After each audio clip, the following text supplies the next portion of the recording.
নবী করিম সাল্লাল্লাহু আলাইহি ওয়াসাল্লাম একটি প্রসিদ্ধ হাদিস আছে, তিনি বলেছেন সালাসাতুন লা ইয়াকাল্লিমুহুমুল্লাহু ওয়া লা ইউযাক্কিহিম ওয়া লা ইয়ানজুরু ইলাইহিম ওয়া লাহুম আযাবুন আলীম। তিন শ্রেণী মানুষ আছে, তাদের জন্য চারটা শাস্তি হবে। কয়টা শাস্তি হবে? চারটা। কয় শ্রেণী মানুষের জন্য?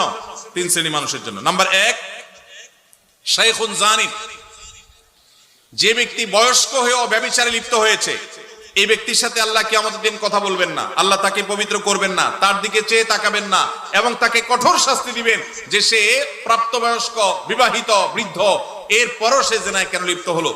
নাম্বার 2, ওয়া মালিকুন কাযযাব, যেই রাজা, যেই শাসক প্রজাদের সাথে মিথ্যা কথা বলে, প্রতারণা করে, ডাহা ডাহা মিথ্যা কথা বলে, এরকম বাদশাহ, এরকম রাজা, এরকম শাসক, তাদেরকে নবী সাল্লাল্লাহু আলাইহি ওয়াসাল্লাম বলেছেন কিয়ামতের দিন আল্লাহ তাদের সাথে কথা বলবেন না, তাদের গুনাহগুলোকে মাফ করবেন না, পবিত্র করবেন না, এবং আল্লাহ তাদের দিকে তাকাবেন না, চেয়ে দেখবেন না, এবং তাদের জন্য কঠোর শাস্তি রয়েছে। আর 3 নম্বর হলো ওয়াইলুন মুস্তাকবির, যেই গরিব পরিবার, মানুষটা গরিব আবার অহংকার করে, তো এই ব্যক্তিকেও আল্লাহ রাব্বুল আলামিন কিয়ামতের ময়দানে এই শাস্তিগুলো দিবেন।